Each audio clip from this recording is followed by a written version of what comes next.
Hello everyone, welcome back to another video. Maihar से चले थे 11:15 पे और चित्रकूट पहुँचे हैं 3:50 पे। तो अप्रॉक्स आप टाइम देख लीजिए कितने घंटे लगे हैं।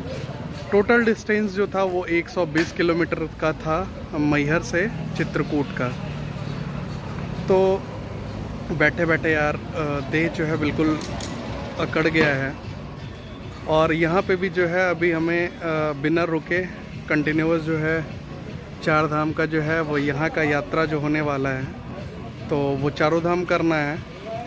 तो फ़िलहाल जो अभी मैं खड़ा हूँ वो चित्रकूट बस स्टैंड पे खड़ा हूँ और थकान आपको मेरे चेहरे पे दिख रही होगी। आवाज़ से भी समझ में आ रहा होगा कि मैं कितना थका हुआ हूँ। तो फ़िलहाल जो है अभी यहाँ से देखते हैं क्या प्रोग्राम बनता है। ऑटो वाले से एक बात हुई है, वही डिसाइड करेगा कि चार धाम की जो यात्रा है वो किस किस तरह से जगह जो कराने वाला है। कि बीच में है तो आप 8-9 बजे के बाद जो है यहाँ पे घूम नहीं सकते। तो देखते हैं, थोड़ा जल्दी करने का प्रयास करते हैं, कहाँ तक पॉसिबल हो पाता है वो व्लॉग के माध्यम से आप भी देख पाएंगे। अभी राम दर्शन पहुँचे हुए हैं, ये आप देख सकते हैं। ये इसका महत्व ये है जिसमें राम के जन्म से लेके और उनके शिक्षा ग्रहण और सारी चीज़ों का जो है वर्णन किया गया है। तो अगर आप कभी आते हैं और राम के जीवनी के बारे में थोड़ी जानकारी प्राप्त करना चाहते हैं तो इस जगह पे ज़रूर आएँ, राम दर्शन पे। उससे आपको एक जो है छोटा मोटा जो है ओवरव्यू जो है मिल जाएगा राम के जीवन शिला पहुंचे हैं। और रिकॉर्डिंग चालू है भैया। अच्छा, रिकॉर्डिंग चालू है और इसका इतिहास जो है हम दिलमोहन भैया से पूछेंगे।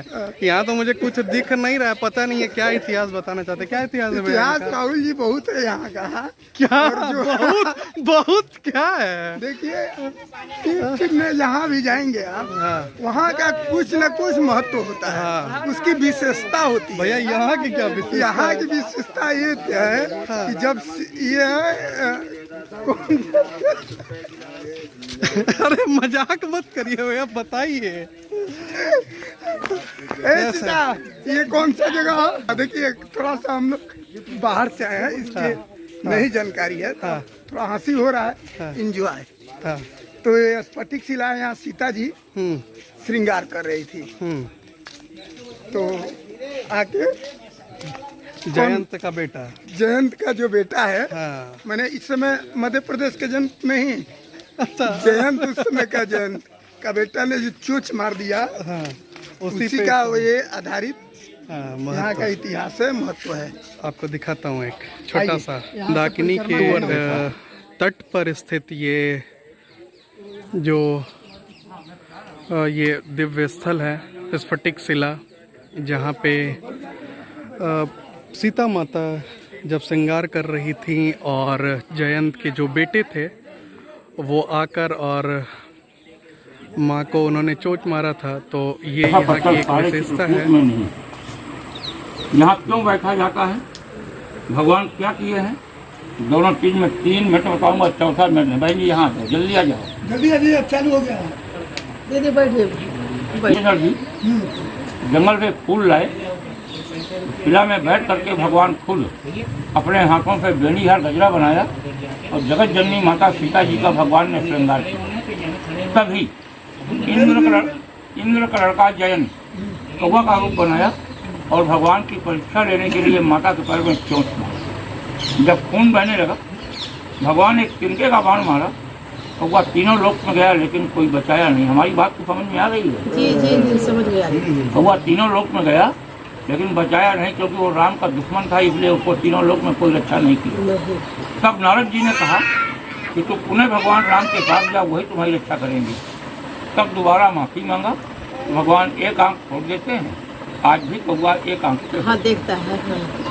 ये कौवा की आंख है, ये भगवान का बायां पैर है, ये घुटना और ये अंगूठा, जब घुटना टेक करके भगवान ने बाण मारा।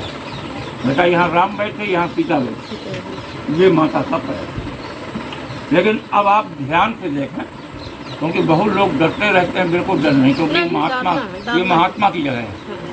जो ये 5 कलर का झंडा जहाँ प्राचीन यज्ञशाला लिखा है, यहाँ के बड़े महाराज साल में एक बार, यानी कार्तिक दीपावली के 3 दिन पहले बेटा 3 दिन बाद 7 दिन महाविष्णु जग कर रहे हैं। जग जानते हैं जी। यज्ञ, हाँ, ये उसी में थोड़ा बहुत 21 रुपये, 51 रुपये, 101 रुपये एक में दान लेते हैं। लेकिन बेटा कोई बंधन, कोई जबरदस्ती नहीं। एक मिनट मर्जी हो दान कर सकते हैं, क्योंकि अंत में केवल एक दान ही जाता है। हाँ। और नहीं मर्जी, डरिए नहीं, घबराइए नहीं, परिक्रमा 2 बार लगा करके जा सकते हैं। परिक्रमा बेटा 2 बार जरूरी है, दान करो चाहे न करो। आपको ये भी बता दूं कि भगवान 21 रुपये का दान इसलिए लिया जाता है कि यज्ञ में, तीर्थ में एक ब्राह्मण का भोजन हो जाता है। लेकिन हमारे यहाँ किसी की आत्मा दुखा करके 1 पैसा नहीं लिया जाता। परिक्रमा तब होगा जब बेटा सब लोग खड़े। फिलहाल जो हमारे यहाँ है दंपति जानी कुंड पे पहुँचे हुए हैं। जैसा कि नाम से आपको पता चल रहा होगा कि यहाँ जो है माँ सीता जो है स्नान करती होंगी और उसकी वजह से ये जगह जो है वो प्रचलित है। मैं आपको एक जो है डिजिटल ओवरलुक देता हूँ, आप जो है देखिएगा। बहुत गंदगी है यार यहाँ पे, साफ़ सफाई का बिल्कुल ध्यान नहीं रखा गया है। पानी भी जो है वो अब गंदा हो चुका है। मुझे तो ज़रा भी जो है ये जगह ठीक नहीं लगी, लेकिन अब जो है धार्मिक पॉइंट ऑफ व्यू से अभी इसका एक महत्व है तो ठीक है। तो मैं आपको जो है एक टूर देता हूँ। मंदाकिनी नदी है और यहाँ पे जो है इनका फ्लो आप देखिए। यहाँ पे जो है फ्लो है, लोग जो है यहाँ पे बैठे हुए हैं। बाकी मेरे घर वाले सामने आपको दिख रहे हैं। मस्त जो है फ़ोटो सेशन वगैरह चल रहा है। मुझे तो लगता है कि बेवजह का मम्मी जो है यहाँ पे आई हैं, क्योंकि कोई मतलब नहीं है। ऑलरेडी जो है 1100 सीढ़ी चढ़ने के बाद हम लोग बुरी तरह से थके हुए हैं। अगर उधर जाने को मिलता, उधर के साइड अगर हम जा पाते तो बहुत ही दिव्य स्थल है वो, मतलब अच्छा लग रहा है। कामतगिरी है और यहाँ का महत्व ये है कि प्रभु श्री राम जो है नित्य नियम से जो है परिक्रमा किया करते थे।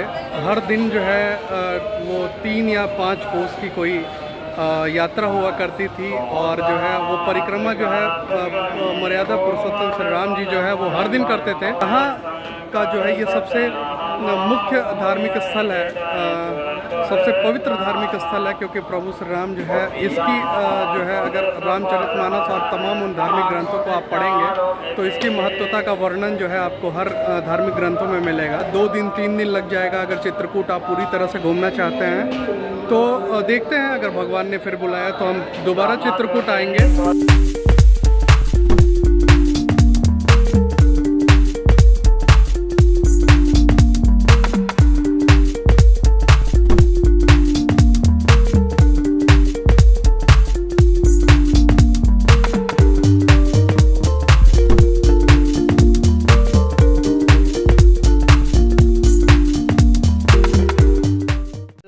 जो है ब्लॉग एंड करने से पहले हम उस जगह की वीडियो को बाइकआउट नहीं कर सकते थे जिसके लिए ये शायद जो है फेमस भी है।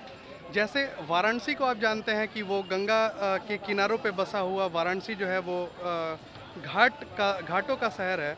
ठीक वैसे ही चित्रकूट भी जो है वो मंदाकिनी नदी के तट पे जो है वो बसा हुआ एक शहर है।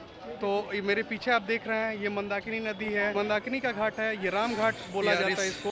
मैहर और चित्रकूट टूर में जो है बहुत सारी मेमोरीज और बहुत सारी चीज़ें जो हैं वो रह गई, बतानी थी और ये एक वीडियो में संभव नहीं था, तो मैं क्षमा चाहूँगा। बहुत ऐसी जगह है यार जो अगर मैं यहाँ व्लॉग करूँ तो आई थिंक जो है मुझे 6-7-10 वीडियोस बनाने पड़ेंगे ओवरऑल कवर करने के लिए, क्योंकि बहुत मंदिर है यहाँ का, बहुत प्राचीन इतिहास है। मर्यादा पुरुषोत्तम प्रभु श्री राम से लेके तुलसीदास और वो तमाम संतों का, भगवान का, तो सारे एक ब्लॉग में कवर कर पाना संभव नहीं है। तो बहुत सारी चीज़ें जो है मैं नहीं बता सकता था जो आप शायद जानते होंगे या आपने देखा होगा या आपने धार्मिक ग्रंथों में पढ़ा होगा।